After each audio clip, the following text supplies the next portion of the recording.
Di Allah semuanya.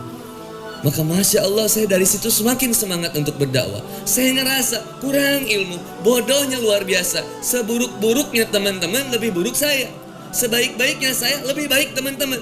Ada 3 poin yang saya catat dalam sebuah kitab Nasihul Ibad karya Syekhul Al-Bantani. Kata beliau, 1, jadilah manusia yang paling baik di hadapan Allah Subhanahu wa Ta'ala. Jadi manusia yang paling baik di hadapan Allah. Perubahan kita hanya karena Allah. Kita hijrah hanya karena Allah. Kita berkerudung hanya karena Allah. Kita dihijab hanya karena Allah. Bukan kita, teteh maksudnya. Kalau teteh dihijab karena Allah, teteh dihijab sekarang pakai cadar karena Allah Subhanahu wa Ta'ala.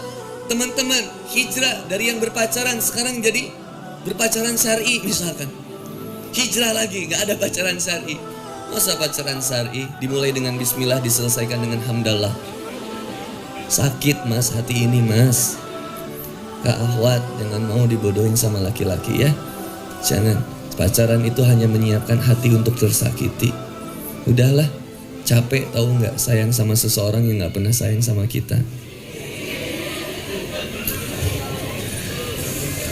1, jadilah manusia yang paling baik di hadapan Allah Subhanahu wa Ta'ala. Kalau berubahnya karena makhluk, capek. Bukankah kata Rasulullah SAW dalam catatan hadis Arba'in karya Imam An-Nawawi, hadis yang pertamanya, innamal a'malu binniyat, segala sesuatu tergantung dari niatnya. Wa innamal likulli imrin ma nawa, dan Allah memberikan pahala sesuai dengan apa yang diniatkannya. Maka hijratu ilallahi wa rasulihi fa hijratu ilallahi wa rasulihi. Barang siapa yang hijrahnya, berubahnya karena Allah dan Rasulnya, maka ia akan dapatkan Allah dan Rasulnya. Tapi kalau perubahannya karena makhluk, capeknya luar biasa. Maka ketika perubahan kita karena makhluk, diputusin sama pacar, terus kita bilang, lihat ya, gue bakal buktiin kalau lu menyesal mutusin gue. Dan itu bisa jadi teteh yang menyesal. Dihijabnya karena makhluk, capek. Pengen dilihat cantik dihijab, ketika dihijab, tembem pipi aku, nikmat. Tapi kalau hijrahnya karena Allah, nikmat. Perubahan yang dilakukannya karena Allah. Jadilah manusia yang terbaik di hadapan Allah. Ada orang menilai kita buruk, gak repot kita. Kenapa? Karena yang kita harapkan hanya Allah. Wa kafa billahi syahida. Cukup Allah yang menjadi sebaik-baiknya saksi. Udah cukup. Kenapa kita harus kemudian pengen dilihat semuanya sama makhluk? Kita dakwah pengen dilihat, kita lagi tahajud pengen dilihat, pengen diperhatiin.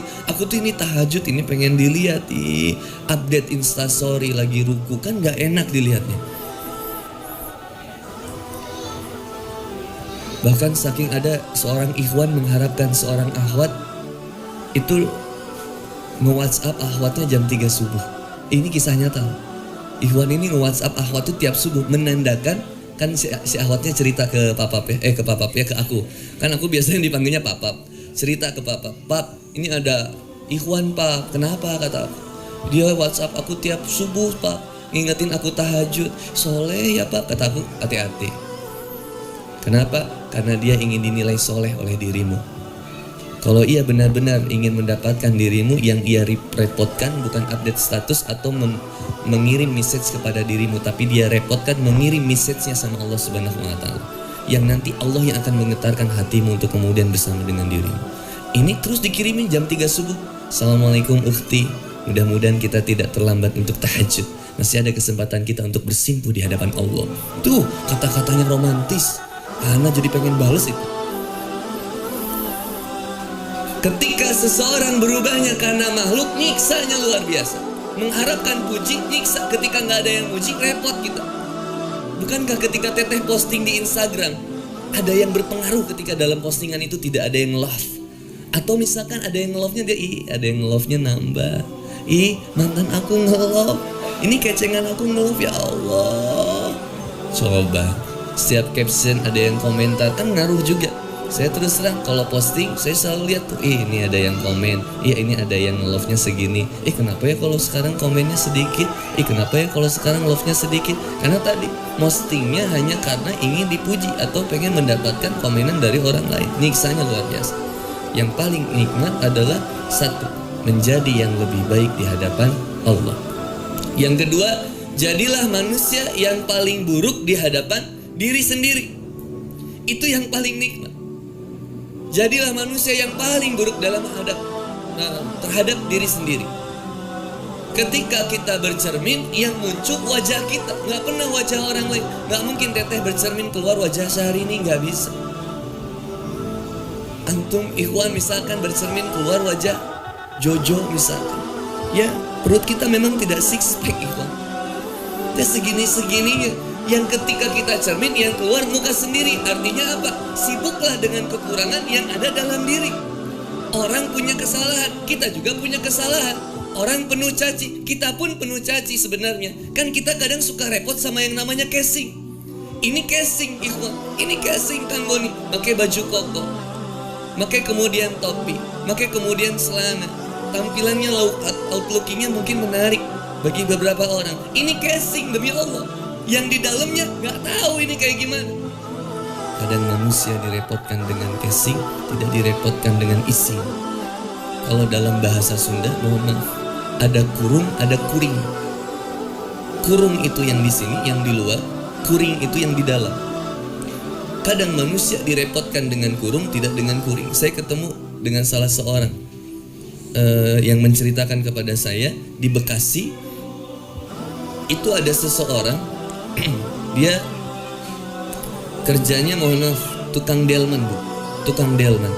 Tapi Bunda tahu, tukang delman ini mengurus orang gila. Dan gak tanggung-tanggung yang diurusnya. Ada 300 orang gila yang diurus sama beliau. Dan gak pernah ke-update itu ke TV. Dan gak punya Instagram. Gak ada Instagram. Saya lihat tulusnya perjuangan dia. Seorang yang normal, yang biasa, bukan ustadz, bukan kiai, tapi dia mengurus orang gila sampai 300 orang. Dan demi Allah, itu sebagian sampai ada yang sembuh. Hebatnya, sampai diteliti sama dokter, ini bagaimana tips and triknya bisa menyembuhkan orang gila. Saya ngurus satu manusia yang normal aja repot. Kadang orang normal lebih-lebih daripada orang gila. Orang gila gak suka harta, orang normal gila akan harta. Pernah lihat orang gila akan jabatan? Gak ada. Orang normal gila akan jabatan, banyak. Orang gila tidak pernah menghina orang normal yang sering menghina orang gila. Coba Ukhti lihat orang gila, ih orang gila takut. Pernah lihat orang gila takut ngeliat Ukhti? Nggak ada. Ih orang normal takut, nggak ada. Ngelihat orang gila itu tenang, ada hikmah. Sebutannya kenapa disebut orang gila? Kan itu tidak manusiawi. Lah kadang kita yang lebih gila. Orang gila itu, mohon maaf, disebutnya orang gila, tapi menurut saya tidak seperti gila. Kenapa? Dia makan biasa makan. Rizkinya selalu ada, tauhidnya mantap. Selalu yakin rizki itu pasti ada. Makan dimanapun sehat dia. Kita makan pilih-pilih sakit. Kanker, diare, mensrai maksudnya ya. Repot kita. Ngelihat, ambil hikmah dari orang gila. Anda pernah, mohon maaf ya. Kan ini judulnya rizki yang terlupakan ya. Ini kita latar belakangnya dulu, intronya dulu. Nih saya ngelihat orang gila Pak. Saya demenin orang gila itu. Saya kasih makan, dia bisa makan. Kadang kemarin ada yang viral. Orang gila yang masih hafal bacaan surat Ar-Rahman. Jiwa manusia, penyakit. Dalam manusia ada dua penyakit. Ada penyakit fisik, ada penyakit hati. Penyakit fisik kata Rasulullah SAW itu obat. Yang pertama taubat, berdoa kepada Allah. Yang kedua baru berobat. Dahulukan taubat sebelum obat. Penyakit fisik tidak akan mempengaruhi penyakit hati. Penyakit fisik tidak akan mempengaruhi penyakit hati. Tapi penyakit hati bisa mempengaruhi penyakit fisik. Berapa banyak ukhti yang diputusin, mohon maaf, yang ditinggal nikah, melendoi hidupnya. Disuruh makan dulu sayang, gak nafsu makan. Pengen mati bawaannya. Ngelihat baygon kayak sirup marjan. Tuh, luar biasa. Ngelihat autan udah kayak selai roti. Bawaannya udah gak nafsu. Mau kuliah juga, ayo sayang kuliah. Hidupku sudah tidak berguna tanpa dirinya. Berapa banyak ikhwan yang melendoy diputusin sama ceweknya. Ketika penyakit hati mampu mempengaruhi penyakit fisik. Tapi kalau sakit fisik tidak akan mempengaruhi penyakit hati. Contoh, ada 4. Tadi 2 penyakit ya, penyakit fisik, penyakit hati. Sekarang kita kepada kenikmatan, kepada kesehatan. Nikmat hidup dan nikmat sehat. Ada seseorang yang sehat jiwanya, sehat raganya. Sehat jiwanya, iman tertancap dalam dadanya. Ketika sehat jiwanya, sehat raganya, hartanya pun ia miliki. Sehat raganya, kaki ia mampu dengan berjalan dengan baik. Penglihatan masih bagus, pikiran masih cerdas. Mudah dia beribadah kepada Allah Subhanahu wa taala. Datang ke masjid pun mudah. Karena hatinya sehat, jiwanya sehat, raganya sehat. Sekarang ada yang kedua. Ada yang jiwanya sakit, raganya sehat. Kalau jiwanya sakit, iman tak tertancap dalam dirinya. Al-Quran enggan ia dengarkan, tausiah enggan ia datangi. Tak berubah hatinya, tapi raganya sehat. Harta ia punya, mobil ia punya, motor dia punya, waktu dia punya, sehat dia punya. Tapi tidak pernah mampu menghantarkan dirinya ke majelis ilmu. Tidak pernah bisa menghantarkan dirinya untuk sholat 5 rakaat, 5 waktu. Tidak pernah bisa menghantarkan dirinya untuk membaca Quran. Kenapa? Karena jiwanya sakit. Yang berikutnya, yang ketiga, ada orang yang jiwanya sehat, raganya sakit. Ada orang yang jiwanya sehat, raganya sakit. Meskipun raganya sakit, tapi karena jiwanya sehat, hidup iman di dalam jiwanya.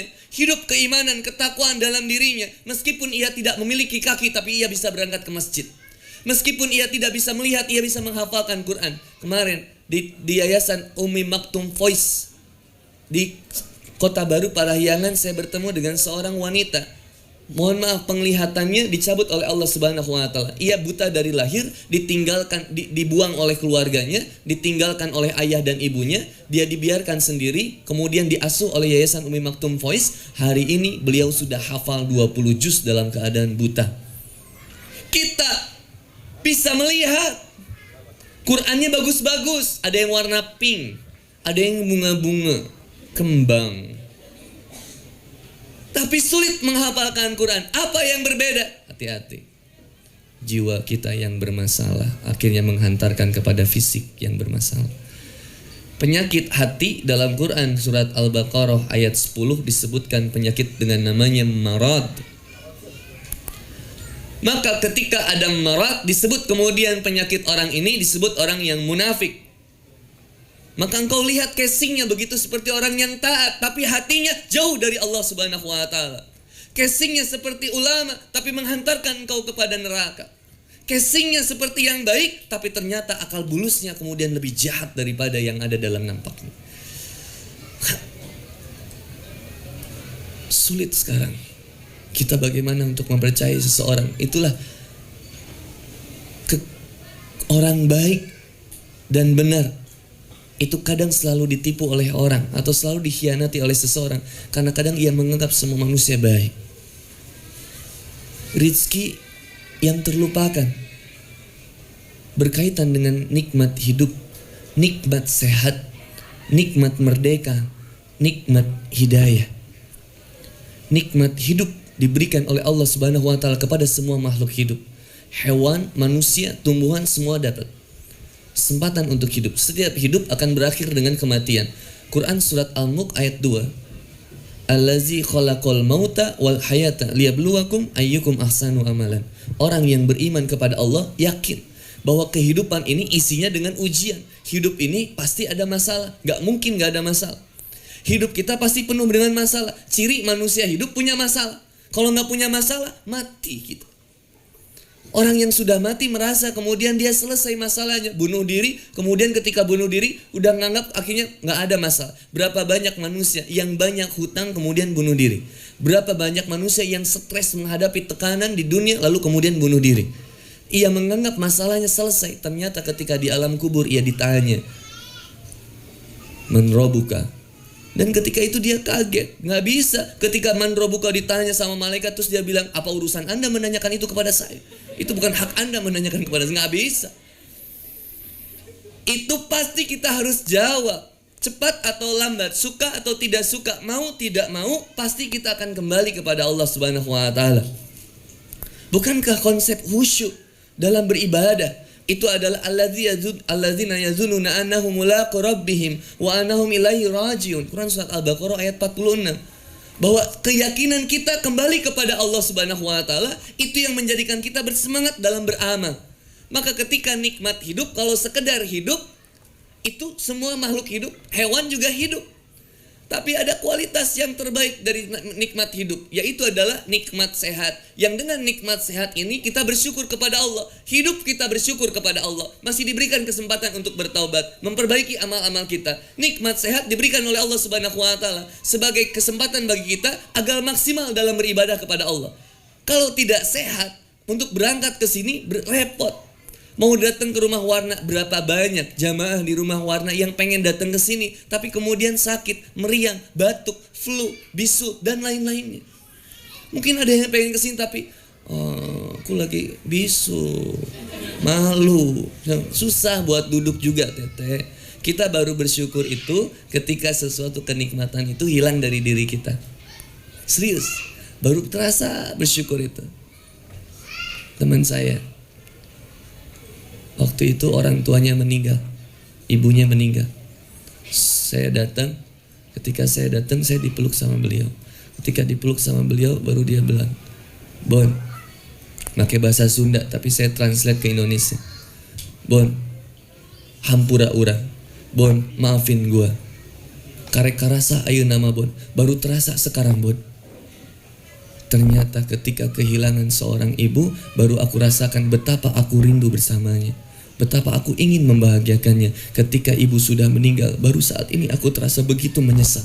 Lalu saya katakan kepada dirinya, "Brother, yang namanya penyesalan selalu adanya di akhir. Sudah, jadilah anak yang saleh untuk kemudian berbakti kepada ibu dengan setiap doa-doa, insya Allah akan diterima oleh Allah Subhanahu wa taala." Baru terasa nikmat, baru terasa rindu ketika sudah meninggal. Kita akan merindukan setiap handphone, SMS dari ibu. Baru kerasa rindunya ketika ibu sudah meninggal. Nggak ada lagi yang SMS, nggak ada lagi yang nelfon, nggak ada lagi yang WhatsApp, nggak ada lagi yang bawel cerewet di rumah, nyuciin baju, ngerapiin rumah, nyiapin makanan. Baru terasa ketika hilang, meninggal. Baru kerasa, mama di mana? Udah meninggal. Baru terasa hilang. Sebelum semua terlambat, nikmat hidup, nikmat sehat.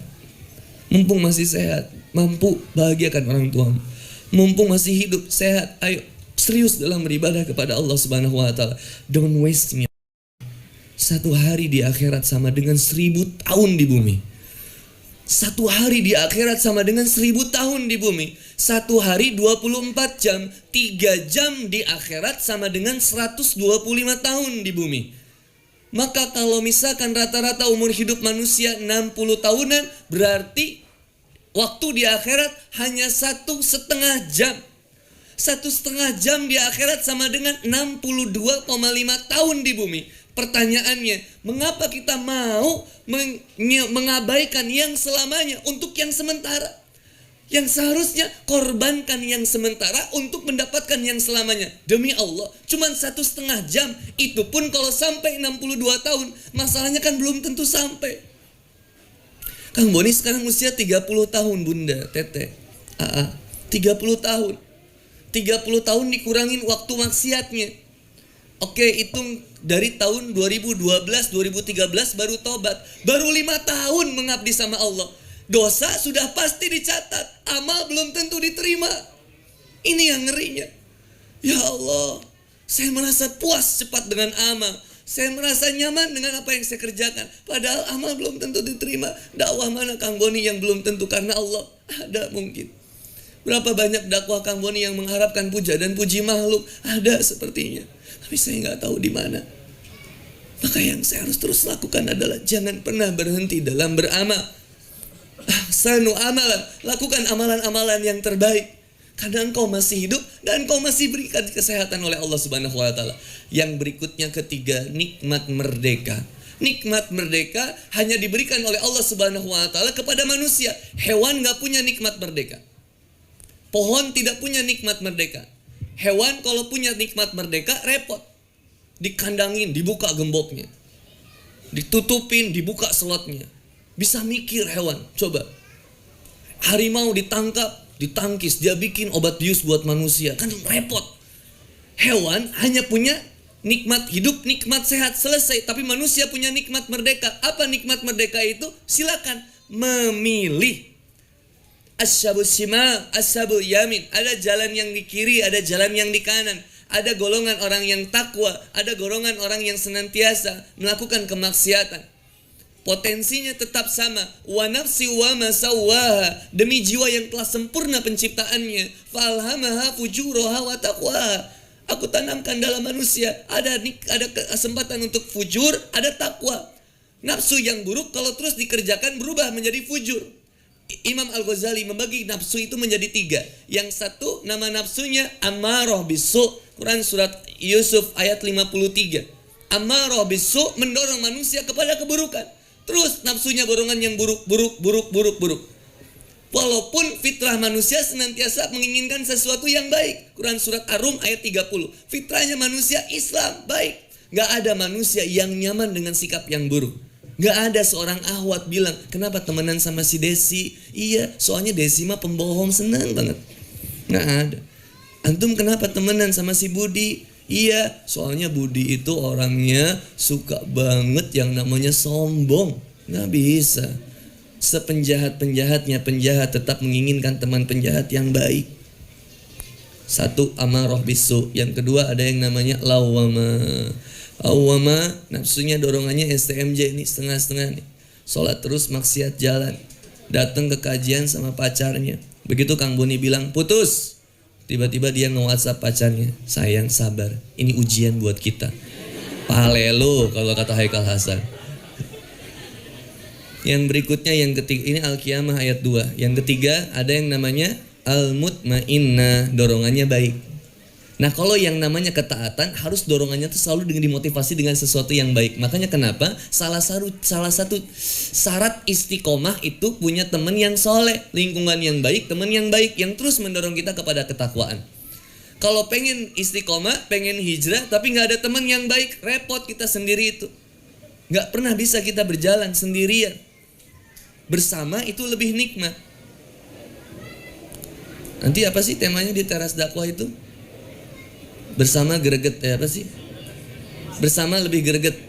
Bersama lebih greget. Nah itu bersama lebih greget. Ih nikmat coba. Antum jomblo pulang peluk guling kan gak enak.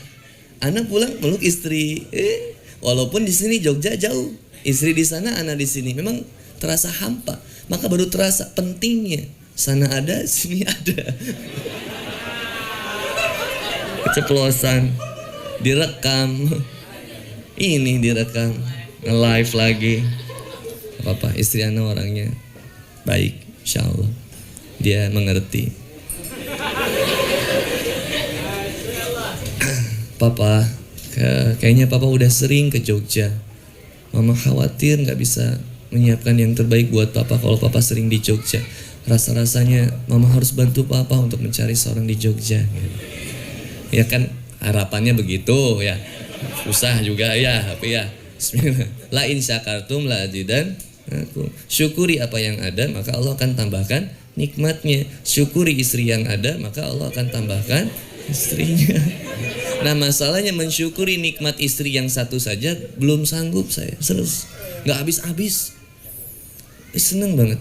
Kemarin malam nge-WhatsApp ke aku, Pap, apa sih yang Papa kangenin dari aku gitu. Maaf ya aku jadi gini ya, nanti aja lah bahasnya. Kenapa jadi kesana? Nikmat merdeka itu memilih. Ada potensi fujur, ada potensi takwa. Mau datang ke kajian atau enggak, pilihan. Bebas, nggak ada yang kemudian memaksa tete. Coba demi Allah, sekarang ngaku, ada yang nggak yang dihipnotis untuk datang ke sini? Hah? Yang tiba-tiba, ya Allah, aku di mana? Ada. Atau yang sekarang yang datang ke sini dalam keterpaksaan, diancam, dibunuh, datang ke sini ada? Kalau nggak kajian, gue bunuh lo, ada nggak? Nggak ada. Semuanya atas dasar kerelaan. Kalau tadi malam kamu ini menjelaskan di UAD, konsep dasarnya seseorang itu pasti ada dasar, ada sadar, ada sabar. Dasar, sadar, sabar. Ada hal yang mendasari dia untuk kemudian dia sadar. Setelah sabar, ia akan bersabar. Dasarnya kalimat tauhid, la ilaha illallah Muhammad Rasulullah. Ketika adanya kalimat tauhid membuat ia sadar. Ini baik, ini tidak baik. Ini boleh, ini tidak boleh. Ini benar, ini salah. Maka ada pemisahan. Ketika ada pemisahan ini, maka kemudian ia akan sabar dalam meniti jalan yang ia pilih hanya diridhoi oleh Allah dan Rasulnya. Maka ketika dia milih untuk tidak pacaran, bukan karena nggak laku, tapi dia takut kepada Allah Subhanahu wa Ta'ala, karena dia sadar. Maka dengan kesendirian itu dia bersabar. Maka setelah dia sendiri lalu menikah, ketika ia menikah, memilih untuk menikah, dia punya dasarnya perintah dari Allah dan Rasulnya. Kesadarannya, dia kemudian udah mulai muncul kesanggupan untuk menikah. Benar apa tidak? Lalu kemudian ketika sudah menikah, bersabar dengan pernikahan itu. Punya anak, dasar, sadar, sabar. Semua aspek yang kita lakukan pasti ada dasarnya. Sadaran muncul dan kita dituntut untuk sabar. Teteh dihijab, nggak mungkin nggak ada dasarnya. Teh kenapa dihijab? Iya aku tuh nggak tahu kenapa ya, nggak mungkin. Yang pakai hot pants saja ada dasarnya. Kenapa pakai hot pants? Coba, akhwat tolong. Ini mumpung live. Coba akhwat wanita Indonesia tolong. Hantu di Amerika aja udah dihijab. Falak, denun, udah dihijab. Ya, udah dihijab. Syar'i lagi hijabnya. Kuntilanak udah syar'i. Gamis. Kedodoran. Itu kuntilanak. Dan seumur hidup Kang Boni tidak pernah bertemu dengan kuntilanak pakai hot pants. Benci sikap dan sifatnya, tapi nggak boleh benci orangnya. Jadi kalau ada orang yang masih dandan pakai hot pants, tiba-tiba teteh keluar dari kajian ini ada yang pakai hot pants, kuntilanak. Jangan. Benci sikap dan sifatnya, tapi tidak boleh orangnya. Sayangin, boleh nggak? Yang belum hijab ikutan kesini boleh? Yang masih ada yang tatoan, masih mabuk ikut kajian di Rumah Warna boleh? Sama Kang Boni bisa, nggak tahu kan sama yang lain. Kalau sama boleh nggak? Boleh. Yang masih pakai rok mini ikut kajian boleh? Jangan. Apalagi di depan duduknya, kan anak yang stres. Ya.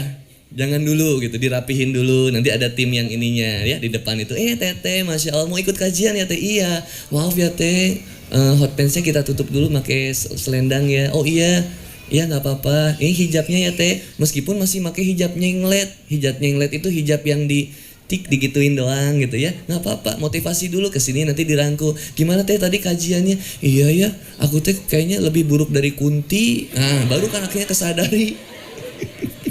Akhirnya dia berhijrah. Maka nikmat yang ketiga, nikmat merdeka. La ikraha fid din, qad tabayyana rusdu minal ghayy. Quran surat Al-Baqarah ayat 256. Tidak ada paksaan, tapi setiap pilihan yang kita pilih ada pertanggungjawaban di sana.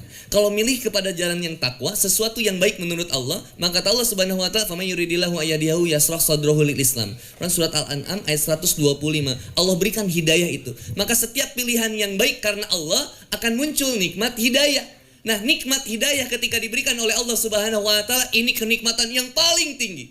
Percuma hidup, percuma sehat, percuma kaya raya, tapi tidak memiliki nikmat hidayah, sengsara. Ada yang kuliah di UGM, ada yang kuliah di UAD, ada yang kuliah di Pajajaran University. Unpad maksudnya. Indonesian University, UI misalkan, IPK-nya cum laude, tapi nggak pernah sholat, percuma. IPK itu indeks prestasi ketakwaan, itu yang paling penting. Indeks prestasi kumulatif standar.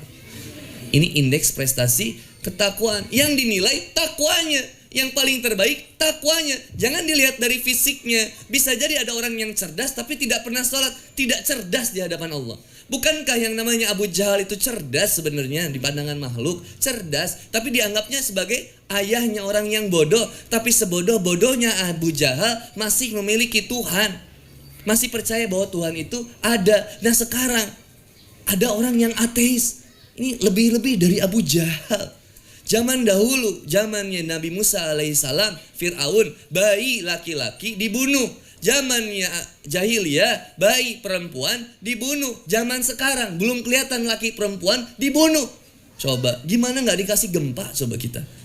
Tiap hari bencana, tiap hari bencana. Kenapa? Ada yang masalah. Apa yang masalah? Maksiat. Kemaksiatan mendatangkan azab. Maka yang harus kita lakukan di Indonesia ini memang darurat taubat. Masih ada yang maksiat di kita, masih sarkem masih aktif. Maaf. Ya ininya, jujur ya. Masih aktif-aktif. Lah peran kita gimana? Nyaman ada yang maksiat? Enggak. Lalu gimana ekspresi nyaman? Hati-hati, wajahmu tidak memerah melihat kemaksiatan, artinya engkau menerima kemaksiatan itu terjadi di daerahmu. Tapi wajah yang memerah kemudian sikap ketidakpenerimaan, gak bisa ini gini terus, artinya ada keimanan dalam dirimu. Kalau sudah melihat yang pacaran kitanya stres, ada yang pacaran kita, ya ampun ya Allah, ini kok pacaran di depan umum banget sih ya Allah, saling suapin makan nih, ya Allah jijik. Meskipun dulu kita pernah begitu. Nah, kebencian yang kau munculkan karena kemaksiatan itu ciri bahwa taubatmu sudah diterima. Ciri taubat diterima itu benci terhadap kemaksiatan yang pernah kita lakukan. Maka nikmat hidayah, nikmat yang paling tinggi. Nah, ketika nikmat hidayah muncul, mendatangkan konsep yang lebih besar lagi. Apa? Rizki yang luar biasa. Hidayah saja sudah rizki yang tidak tergantikan. Maka engkau bisa mengambil hartaku. Gak masalah hartaku habis. Gak masalah mobilnya gak ada. Gak masalah rumahnya gak ada. Tapi jangan cabut iman dan Islamku. Betapa tegangnya Bilal bin Rabah ketika ditimpakan batu sebesar kerbau di atas punggungnya. Kemudian dibaringkan di gurun pasir yang begitu panas. Karakter gurun pasir yang ada di Makkah itu bukan hanya gurun pasir yang biasa, tapi penuh dengan bebatuan. Bayangkan, tubuh yang dibukakan bajunya, ditanamkan kemudian di gurun pasir yang panas dengan bebatuan, ditimpakan batu yang besar. Tapi yang terucapkan tetap ahadun ahad. Ingin membacakan Quran surat Al-Ikhlas, lupa. Yang teringat cuma segitu, ahadun ahad. Tapi ingatnya cuma segitu, menghujam kepada dirinya. Ia tidak mau menggadaikan keimanannya. Kita hafal berapa surat, berapa ayat, tapi tidak pernah yakin kepada janji Allah. Kalau tidak hidup dengan janji Allah, kalau tidak hidup dengan berharap kepada Allah, mau berharap dan memenuhi janji siapa lagi? Siapa yang mau kita pegang janjinya selain yang paling terbaik adalah janji dari Allah Subhanahu wa Ta'ala. Demi Allah, ketika hijrah saya memang kecewa. Kenapa? Kenapa dulu saya maksiat, rizki banyak, serasa uangnya banyak, semuanya aman. Begitu saya berhijrah, kok jadi habis semuanya. Rumah habis, mobil habis, motor habis. Jadi gak punya apa-apa. Tapi kata istri saya, itulah cara Allah menghapuskan dosa-dosamu dan membersihkan harta-hartamu. Ayo mulai lagi pap, dari nol. Alhamdulillah. Paling inget, enak itu kalau datang ke Pertamina ngisi bensin. Mulai dari nol ya, astagfirullahaladzim, ya Allah. Ingat aku teh bener ya, kata aku ya. Ingat ya Allah, mulai dari nol ya Allah, astagfirullahaladzim, istighfar. Setiap kalimat istighfar yang keluar, inilah konsep. Nah ini baru Quran surat 10, Quran surat 71 ayat 10 sampai 12.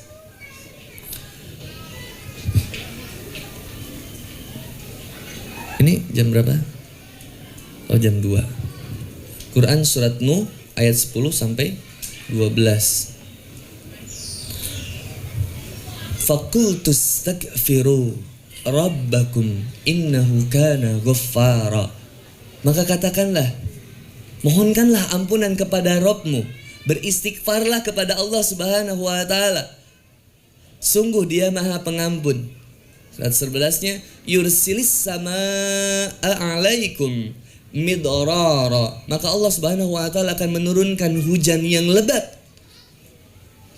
Lalu kemudian wa yumditkum bi amwali wa banina wa yaj'al lakum jannati wa yaj'al lakum anhara. Dan Dia memperbanyak harta dan anak-anakmu dan mengadakan kebun-kebun untukmu dan mengadakan sungai-sungai untukmu. Rezeki yang terlupakan itu kadang tidak kita jemput dengan memohonkan ampunan kepada Allah Subhanahu wa Ta'ala. Bukankah dahulu kita seorang yang pemaksiat, pernah bermaksiat, pernah berzina, pernah melakukan dosa yang luar biasa. Sekarang kita sudah bertobat, tapi jarang beristighfar kepada Allah, bermasalah. Rasulullah SAW dalam satu malam satu hari saja beristighfar kurang lebih sebanyak 70 kali. Bertobat 70 kali. Beristighfar 70 kali dalam semalam. Kita yang bukan Rasul, bukan Nabi, tidak mau beristighfar. Naik motor, teteh sambil istighfar, nikmat teh. Ini kalau teteh naik motor cuman ngelamun, lihat iklan Pond's White Beauty, RH Skincare, iklan ini, iklan itu, di stopan ngelamun lagi.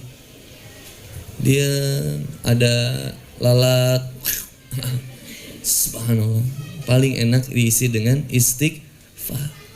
Astagfirullah, astagfirullahalazim, astagfirullahalazim, allazi la ilaha illa huwal hayyul qayyum wa atubu ilaih. Allahumma anta rabbi, la ilaha illa anta, khalaqtani wa ana abduka, wa ana ala ahdika wa adika mastata'tum, a'udzu bika min syarri ma sana'tu, abu laka bi ni'matika alayya wa abu'u bi dzanbi faghfirli fa innahu la yaghfiruz dzunuba illa anta.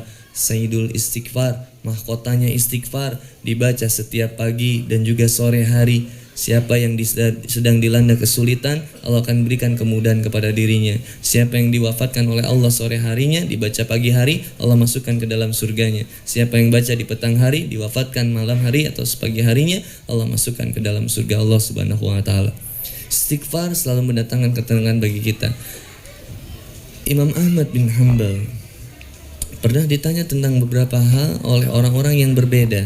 Ketika ditanyakan perihal bagaimana menambah rezeki, bagaimana cara membuat usaha saya kembali maju, bagaimana saya ingin punya anak, 4 orang yang datang kepada ia berbeda-beda. Yang ia perintahkan kepada orang-orang itu adalah beristighfarlah kepada Allah.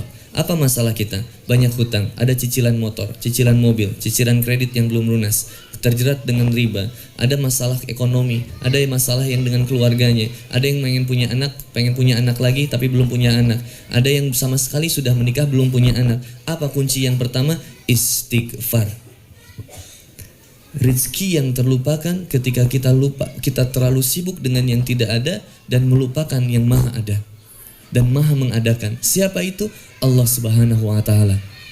Saya datang ke sebuah tempat di kota Karawang. Saya itu curhat waktu itu. Kiai ini seumuran dengan saya. Beliau kelahiran 87.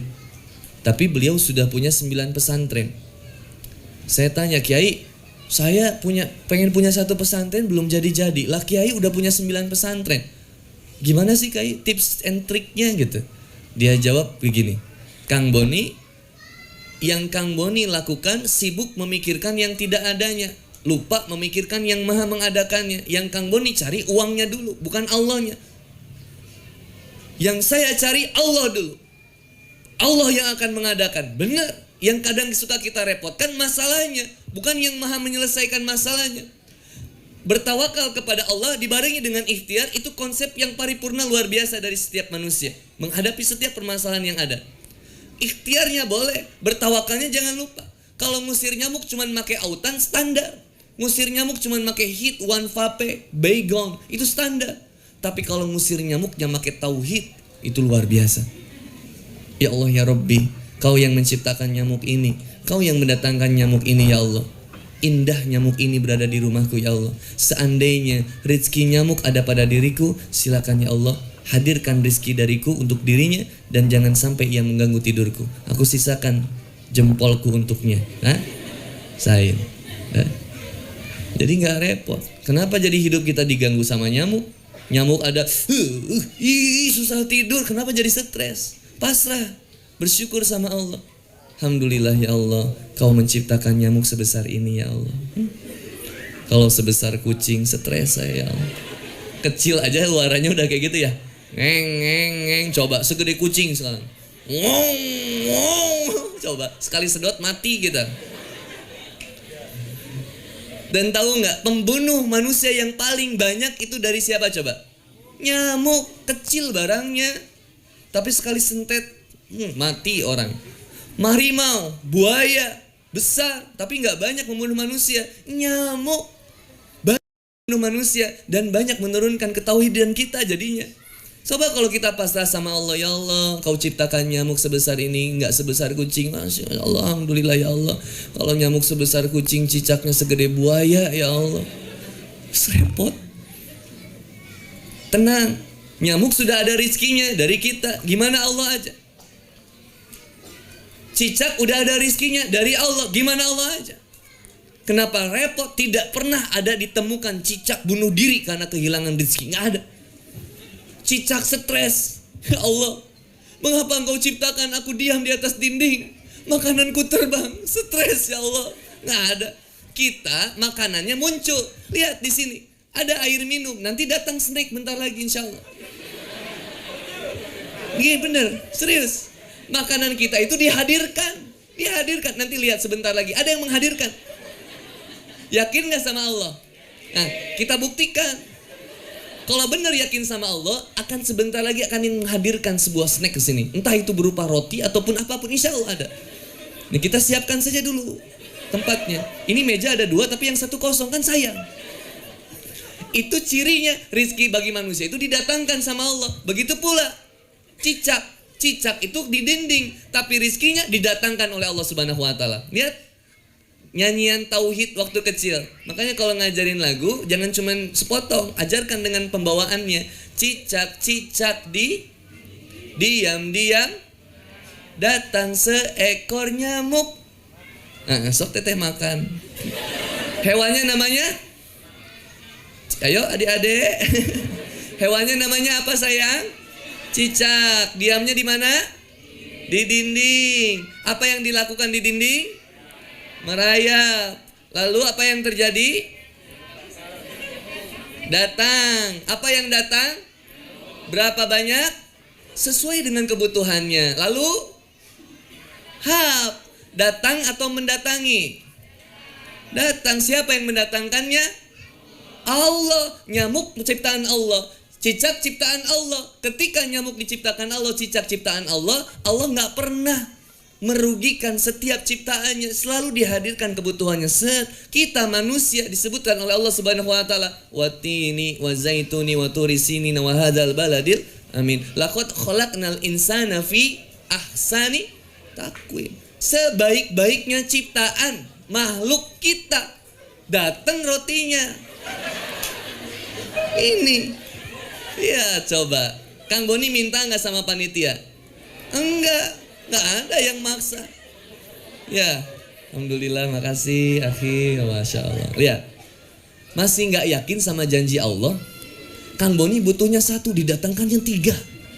Allah tahu apa yang dibutuhkan sama Kang Boni, tahu yang dibutuhkan sama kita. Masalahnya mau nggak berserah diri sama Allah? La in syakartum la azidannakum. Bersyukur kepada Allah, Allah akan tambahkan nikmatnya. Apapun yang ada dalam kehidupan semakin disyukuri dikasih. Nggak ada manusia kayak begini. Kang Boni, misalkan ada seseorang ngasih teteh iPhone, terus teteh bilang terima kasih, dikasih iPhone lagi. Ada nggak yang begitu?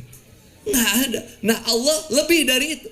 Kalau kita bersyukur, berterima kasih sama Allah, ya Allah, terima kasih ya Allah, Engkau telah menghadirkan ini, dibalas sama Allah Subhanahu wa taala. Masalahnya rezeki itu bukan hanya yang namanya materi, tapi rezeki itu lebih luas dari itu. Ada yang namanya anak yang soleh, istri yang soleha, kesehatan kita, kesehatan anak. Itulah rezeki yang luar biasa. Yang paling nikmat adalah nikmat iman dan nikmat Islam, rizki berupa hidayah dari Allah Subhanahu wa taala. Alhamdulillah Bunda, ikhwan dan akhwat yang dimuliakan oleh Allah Subhanahu wa taala, itu yang bisa Kang Boni sampaikan untuk kesempatan siang hari ini. Silakan kalau ada yang mau bertanya, Kang Boni hitung sampai 3, 1 2 3, ya terima kasih. Kalau tidak ada, masya Allah, alhamdulillah. Nih ya. Silakan, ada yang bertanya? Pakai catatan ya? Atau ya, kalau mau ditulis. Ya, silakan.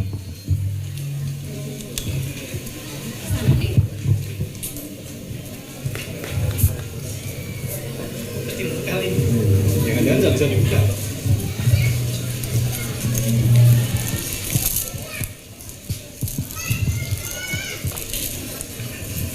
Apa Tat? Alamat Tat? Iya ya. Nomor telepon? Nggak ada di sini sayang.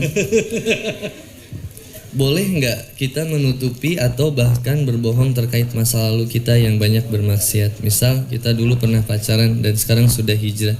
Dan ketika ada yang tanya pernah pacaran tidak, kita jawab tidak, karena khawatirnya jika bilang iya seperti membuka aib diri sendiri. Tutup, tatap, titip, tetap. Tutup aib dan kemaksiatan yang pernah kita lakukan. Tatap masa depan yang lebih indah yang bisa kita dapatkan. Titipkan doa kepada Allah untuk senantiasa melindungi kita dari setiap aib kemaksiatan yang muncul dari diri kita. Yang keempat, tetap istiqomah di jalan Allah Subhanahu wa taala. Seseorang yang terbaik tidak membutuhkan masa lalu kita. Gak pernah butuh itu. cuman bikin sakit hati. Nah istri saya sama juga. Mohon maaf ya saya cerita istri saya, bukan berarti istri saya perfect dan seterusnya, enggak. Cuman saya banyak belajar dari akhlak istri saya. Dia tidak banyak butuh cerita masa lalu saya, meskipun dia tahu. Dia nggak mau tahu ini mantan kamu, ini begini, nggak mau tahu.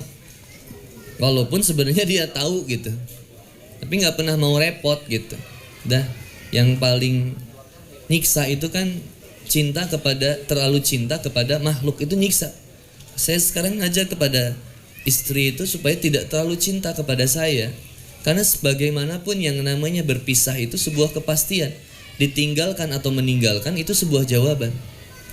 Berpisah sebuah kepastian, ditinggalkan atau meninggalkan sebuah jawaban. Pasti. Kalau saya kemudian sekarang saya pergi ke Jogja, demi Allah tidak ada yang bisa menjamin saya bisa balik lagi ke Bandung bertemu dengan istri saya. Maka saya selalu belajar untuk ketika saya pergi rumah, selalu seperti saya akan berpisah dengan Allah, berpisah dengan mereka, seperti yang akan meninggal. Loh, saya belajar itu dari seorang kiai juga begitu. Setiap mau pergi itu, setiap mau pergi dipeluk itu istrinya. Mama, maafin papa ya, papa mau padahal perginya cuma di depan komplek. Saya bilang, Pak Kiai, gitu-gitu amat. Dia bilang, demi Allah, tidak ada yang bisa menjamin diri saya kembali ke dalam rumah itu dalam keadaan hidup. Maka saya ingin ketika saya berpisah dengan istri saya pergi dari rumah saya ingin istri saya benar-benar memaafkan dosa-dosa saya dan kesalahan saya. Benar saya bilang. Saya praktekin sama istri saya kemarin. Mama, maafin papa. Kayaknya papa nggak akan kembali lagi. Dia bilang, papa sehat.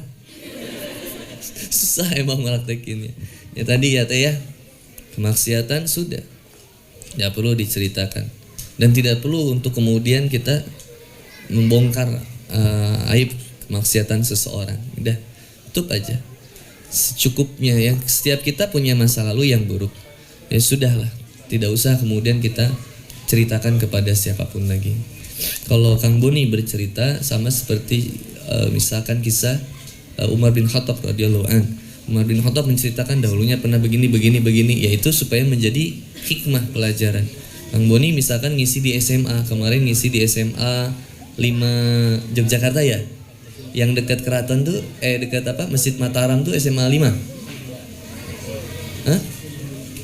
Iya SMA 5 ya, SMA 5. Saya cerita di SMA 5, anak muda semua. Ini hati-hati begini, saya ceritakan, nggak nikmatnya, nggak pernah nikmat. Tawuran misalkan, kalau lagi tawuran tuh ngerasa paling hebat, wah, seolah-olah kita yang paling cinta sama sekolah itu kan, wah korbanin. Yang nyiksanya, tersiksanya kita, menyesalnya kita. Saya ceritain, akhirnya masuk kantor polisi, kemudian didatengin gini-gini, wah, yang repotnya orang tua kita kan saya. Nah sebelum itu semua terjadi, teman-teman nggak usah begitu. Nah ini namanya mengajarkan untuk kemudian hikmah supaya nggak dilakukan sama teman-teman yang lain. Ya, akhwat ada yang mau disampaikan lagi atau Ikhwan? Mohon maaf. Ya, silakan yang mau bertanya. Tat, itu tadi pertanyaannya gini Tat. Misalkan nih, ya, dulu pernah berpacaran. Iya. Kan kamu pernah berpacaran belum? Nah, kan jawabnya nggak enak Tat kita. Padahal memang dulu mungkin pernah berpacaran gitu ya. Terus bagaimana menjawabnya? Oh iya. Gitu. Kalau ditanya pacaran atau enggak atau pernah begitu ya, satu sih sebenarnya kenapa harus dipertanyakan hal itu gitu. Satu, kenapa harus dipertanyakan kembali hal yang sudah lalu? Kalau dia butuh jawaban, saya pernah berpacaran, ya udah bilang saya pernah berpacaran, selesai. Dia mau berubah kayak gimana ya terserah dia. Tapi yang harus dipastikan, kenapa dia bertanya seperti itu kepada kita?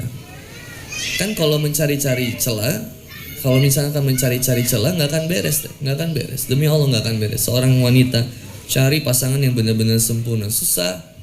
Stop mencari seseorang yang sempurna untuk dicintai. Tapi lah jadi seseorang yang terbaik untuk kemudian kau layak untuk dicintai. Itu kenapa Ikhwan harus cari akhwat, dicari dulu ini masih perawan atau enggak? Saya kira sesuatu yang tidak adil. Yang kita inginkan itu mencari yang terbaik. Setiap orang punya masa lalunya masing-masing. Orang yang baik berjodoh dengan yang baik lagi. Sesuatu yang baik bersatu dengan yang baik lagi. Yang buruk dengan yang buruk lagi. Nggak usah khawatir. Ketika kita dipertemukan dengan Allah, maka ayo jalani hubungan ini. Bismillah. Ketika saya pun jangan saya terus jadi ceritanya ya. Saya kalau sama ya teman saya misalkan ya, sekarang teman saya yang saya ta'arufin, teman saya menikah dengan proses ta'aruf, hitbah, lalu menikah ya, alhamdulillah. Nah yang laki ini yang lakinya ke saya cariin kata saya, terus yang istrinya dari jamaah istri, lalu kita pertemukan di rumah kan. Kita pertemukan di rumah, ketika itu dibukakan, kalau di Sunda itu disebutnya hordeng. Kalau di sini sebutnya apa? Sama tak? Oh sama, hordeng. Sama, Nah, ketika hordeng itu dibuka, muncullah dua wanita kan. Terus teman saya, Masya Allah, gimana kata gua kan? Bagus barang? Bagus lah, keren. Gua bilang kan, ntar dulu, ini kerudung hijau atau kerudung hitam? Yang hitam kan? Yang hitam bini gua, yang hijau. Ya nggak apa-apa. Masya Allah, ketika bertemu nggak ada bahasan untuk masa lalu. Yang dibahas itu tentang apa tujuan kita menikah, apa tujuan kita bersama ke sana. Lah teteh kalau misalkan naik motor lihat spion terus nabrak. Ya lihat depan, spion itu hanya dilihat sesekali, dan spion yang dilihat pun spion diri kita, bukan spion orang lain. Ngapain lihat spion orang lain? Stres. Kita yang pakai motor sendiri, yang dilihat spion orang lain. Repot. Ya spion kita aja sendiri, introspeksi supaya kita baik dan benar jalan ke depannya. Maka yang selalu saya lihat, oh niat satu nikah, ketika itu kemudian tujuan dalam menikah, tujuannya sama-sama ibadah. Maka kenapa dalam pernikahan Islam itu ketemuannya cuma sebentar tapi awet tahan lama. Ada yang nikah ada yang pacaran 7 tahun, begitu nikah cuma 3 bulan. Karena nikah hanya menyampilkan yang indah-indah. Sesuatu itu terasa indah ketika belum dimiliki. Pacaran itu menikah karena belum dimiliki. Maka yang ketika diperlihatkan semua yang indah-indah. Lah mau kentut aja ditahan-tahan. Udah asar lagi ya? Itu mungkin. Oh 3 menit lagi. Beda ya asarnya sama di Bandung ya? Sama? Sama. Kalau di Bandung kalau jam segini namanya asar, kalau di Bandung sama. Nah itu namanya latihan kesetresannya. Jadi itu mungkin ikhwan dan akhwat yang dimuliakan Allah. Sederhananya, kalau ada yang bertanya, ya jawab. Kalau dia jadi pergi dari diri kita, ya silakan. Cuman yang harus dipertanyakan, kenapa nanya itu ke saya? Emang kalau saya iya, kenapa? Kalau enggak, kenapa? Ya enggak. Tadinya kalau iya, misalkan saya juga pernah pacaran, ya bilang ya saya juga udah pernah pacaran. Terus ditanya lagi nanti, ini kan nggak akan beres-beres. Orang yang curiga itu teh, nggak akan beres-beres. Nanti udah dijawab, iya pernah pacaran. Terus ditanya lagi, udah sampai mana pacarannya? Udah ngapain aja pacarannya? Ya kalau udah begitu nggak usah. Udah aja bilang, ya pernah, ya udah selesai udah gitu. Nggak usah tanya-tanya lagi gitu. Ya mungkin ikhwan dan akhwat yang dimuliakan oleh Allah Subhanahu Wa Taala, saya mohon maaf itu yang bisa saya sampaikan. Mohon maaf atas segala kekurangannya. Mohon maaf. Tadi Quran surat Nuh ayat 10 sampai 12 itu kunci membuka nikmat yang terlupakan, rezeki yang terlupakan. Jadi kalau ada masalah apapun, balikan beristighfar kepada Allah Subhanahu Wa Taala.